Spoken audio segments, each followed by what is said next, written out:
Le apparizioni di Pontmain. Nel tranquillo villaggio di Pontmain, situato nell'entroterra della regione della Mayenne, la storia si intreccia con eventi straordinari e spirituali che hanno lasciato un'impronta indelebile nel tessuto della comunità. Al di là della sua apparente normalità, Pontmain è diventato famoso per essere il luogo in cui si verificò un'incredibile serie di apparizioni della Vergine Maria nel 1871. Tuttavia, per comprendere appieno il significato di questi avvenimenti, è essenziale esplorare il contesto storico in cui Pontmain è emerso come luogo sacro. Nel 1871, la Francia stava ancora riprendendosi dagli strascichi della guerra franco-prussiana, un conflitto che aveva portato a un periodo di instabilità politica e sociale. La sconfitta francese aveva suscitato preoccupazioni profonde riguardo al futuro della nazione, mentre la Prussia celebrava la vittoria, percependola come un trionfo del protestantesimo su un paese notoriamente cattolico. In questo contesto di incertezza e cambiamento, Pontmain, all'apparenza un piccolo borgo insignificante, diventa il palcoscenico di un evento straordinario che avrebbe catturato l'attenzione e la devozione di molti. Le apparizioni mariane a Pontmain si manifestarono come una luce celeste e messaggi di speranza, offrendo conforto a una nazione in cerca di guarigione spirituale e orientamento. Nell'epoca storica in questione, la vittoria della Prussia sulla Francia venne vista come un trionfo del protestantesimo, prevalente in Germania, sopra il cattolicesimo. La Francia, considerata la guida della civiltà cattolica, subendo la sconfitta e la conseguente disgregazione, rappresentava una grave perdita per l'intera comunità cristiana.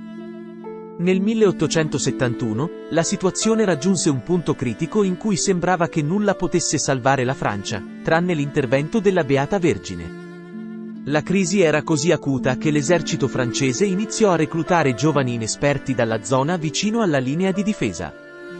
Prima della partenza dei giovani di Pontmain, il parroco li confessò, celebrò per loro la Santa Messa e loro ricevettero la comunione. L'ansia era palpabile per i 38 giovani della città reclutati per difendere il territorio francese. In mezzo alle sofferenze della guerra, un'epidemia di tifo e vaiolo si abbatté sulla comunità, aggravando ulteriormente la situazione già difficile. La disperazione crescente tra i parrocchiani li portò a esclamare che non importava quanto pregassero, Dio sembrava non ascoltare le loro suppliche. Tuttavia, tutto cambiò la domenica 15 gennaio. Dopo i vespri, il sacerdote intonò il cantico di Saint-Brieuc, Madre della Speranza, esortando i parrocchiani a unirsi a lui. Inizialmente, il padre Guérin era l'unico a cantare, ma quando si voltò verso i fedeli, li esortò ad unirsi a lui nel canto. A poco, le lacrime scorrevano mentre la comunità si univa in preghiera attraverso il canto. Il 17 gennaio 1871, Pontmain giaceva sotto uno spesso strato di neve, avvolta dal freddo invernale. Tuttavia, nonostante le temperature gelide, il cielo notturno era risplendente di stelle, creando un suggestivo contrasto con il paesaggio innevato. Il parroco di lunga data, padre Guérin, conscio della necessità di protezione, rivolse la sua attenzione ai bambini, chiedendo loro di pregare la Vergine. Tra quei bambini c'erano 2 fratelli particolarmente pii. Il 17 gennaio, durante il servizio come chierichetti nella messa, essi recitarono il rosario e percorsero la Via Crucis, seguendo le intenzioni del loro fratello maggiore, reclutato nell'esercito francese. Verso le 18 di quella sera, uno dei fratelli, Eugenio Barbadet, di appena 12 anni, mentre usciva dalla stalla di famiglia, ebbe un incontro straordinario. In cielo, a circa 20 piedi sopra di lui e sopra i tetti, vide una bellissima signora. La figura celeste che Eugenio Barbadet osservò indossava un lungo mantello azzurro impreziosito da stelle dorate. Un velo nero le copriva la testa, mentre una corona d'oro di circa 20 cm di diametro, con una striscia rossa centrale, ornava la sua testa. Le sue scarpe erano di colore blu, e le mani erano stese lungo i fianchi, seguendo l'iconografia della medaglia miracolosa di Nostra Signora delle Grazie. Eugenio rimase attonito di fronte a questa visione per circa 15 minuti. Quando il padre e il fratello più giovane, José, di 10 anni, uscirono dalla stalla, Eugenio gridò loro di guardare sulla casa e chiese cosa vedessero. José confermò la descrizione della signora fatta da Eugenio.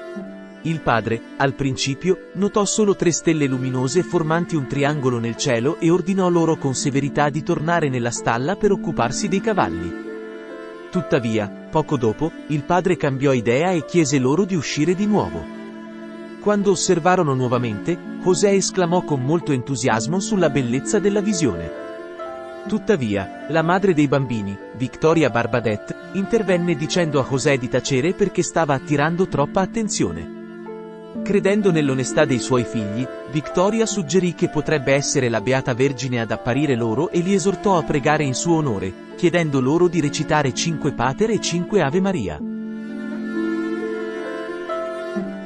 Dopo aver recitato le preghiere nella stalla, la signora Barbadet, per evitare di attirare l'attenzione, domandò ai suoi figli se ancora vedevano la signora.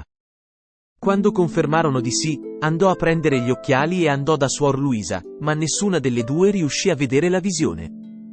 La signora Barbadet incolpò i suoi figli di mentire e si arrabbiò con loro. Poi chiamò la suora e li avvertì, sostenendo: le suore sono più capaci di te. Se tu vedi, sicuramente vedranno anche loro. In questa fase iniziale, tutto venne predisposto per gli eventi successivi. Victoria cercò Suor Vitalin e la folla si radunò davanti al granaio, iniziando a pregare con Suor Vitalin. Anche se Suor Vitalin non riusciva a vedere la Vergine, credeva nell'onestà dei bambini. La signora Barbadet si recò a casa di una vicina e chiese a 2 bambine, François Richet di 11 anni e Jean-Marie Lebosse di 9, di seguirla. Queste ragazze, dopo essere giunte sul luogo, riuscirono a vedere la Vergine e fornirono una descrizione simile a quella dei ragazzi. Successivamente, Suor Marie-Edouard, dopo aver ascoltato le testimonianze delle ragazze, andò a cercare padre Guérin e un altro bambino di nome Eugenio Fritò, di soli 6 anni e mezzo. Anche Eugenio, una volta coinvolto, riuscì a vedere la Vergine. In quel momento, circa 50 persone si erano radunate. Augustin Boitin, un bambino di soli 2 anni, desiderò avvicinarsi alla Vergine e esclamò: la Madonna! La Madonna! In questo contesto, solo questi 6 bambini erano in grado di percepire la presenza della Vergine. In quel momento, tutti i bambini raccontano che attorno alla signora si forma un ovale bianco-azzurro, e sul suo petto, nel cuore, appare una croce rossa. Migliaia di stelle appaiono ai piedi della visione. Nel frattempo, il signor Priest giunge sul luogo insieme ai suoi parrocchiani. Padre Guérin invita tutti a pregare, e così tutti si inginocchiano e recitano il rosario e il Magnificat. Mano a mano che la preghiera si eleva, nel cielo appare gradualmente un messaggio scritto in lettere dorate, visibile a tutti i bambini: pregate, figli miei. Suor Marie-Edouard guida quindi i presenti nel canto delle litanie della Beata Vergine. Il messaggio celeste continua: Dio ti ascolterà presto. Nel frattempo, giunge la notizia che l'esercito nemico si trova a Laval, molto vicino a Pontmain. Il messaggio dal cielo prosegue: mio figlio si lascia toccare. Dopo che i bambini annunciarono il messaggio, padre Guérin invitò tutti a cantare un inno di lode. Al termine dell'inno, il messaggio sparì. La folla si unì quindi nel canto di un inno di pentimento e di riparazione dedicato a Gesù. Durante questo momento, la signora aveva un'aria triste e teneva in mano un grande crocifisso rosso sul quale era scritto: Gesù Cristo. Alle 20:30, la folla intonò l'inno Ave Maris Stella, e il crocifisso sparì. La signora sorrise ancora e 2 piccole croci apparvero sulle sue spalle. Poi abbassò le mani, e un velo bianco la coprì dai piedi fino alla corona.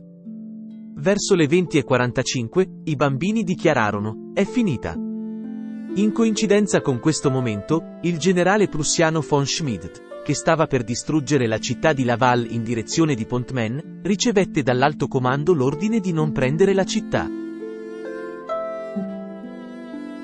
Monsignor Casimir Vizart, vescovo di Laval, ha istituito un'indagine immediata sull'evento a Pontmain, recandosi personalmente sul luogo per interrogare la popolazione.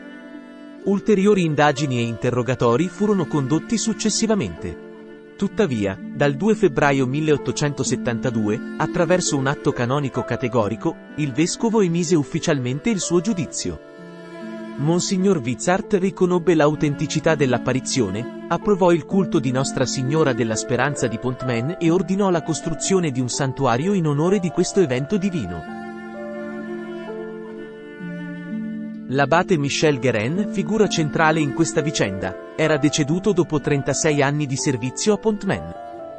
Fin dall'inizio del suo ministero, si era distinto per la sua dedizione alla preghiera e alla profonda devozione mariana, collocando statuette della Vergine in ogni casa. In seguito a questi eventi, ogni famiglia iniziò a recitare quotidianamente il rosario. L'abate Guérin, inoltre, eresse e benedisse numerose croci lungo le strade e fece collocare la statua di Maria nel campanile della chiesa parrocchiale. A partire dall'8 dicembre 1854, in seguito alla definizione del dogma dell'Immacolata Concezione, durante le funzioni parrocchiali, venivano accese 4 candele sull'altare dedicato alla Vergine. Nel 1860, l'abate Guérin, soprannominato il sacerdote delle Sante Vergini, decise di dipingere la volta della chiesa con un azzurro simile al cielo, punteggiato da migliaia di stelle dorate. Con questa attenzione particolare alla devozione mariana, egli ha lasciato un'impronta indelebile in quel piccolo angolo della regione di Mayenne, che divenne il luogo visitato dalla Madonna delle Stelle il 17 gennaio 1871. Il 18 giugno 1873, Monsignor Vizart benedisse la prima pietra del santuario di Pontmain, compiendo la sua ultima azione prima di morire poco dopo. Papa Leone XIII conferì alla chiesa di Pontmain il titolo di Nostra Signora della Preghiera, ritenuto altamente appropriato. La consacrazione avvenne il 15 ottobre 1900. Nel settembre 1908, si svolse la solenne proclamazione della Basilica di Pontmain, con la presenza di 2 arcivescovi, 4 vescovi, 600 sacerdoti e 15.000 pellegrini. Nel messaggio commemorativo per il centenario dell'apparizione, Paolo VI rifletté sul titolo assegnato, affermando: «Con Maria impariamo a pregare».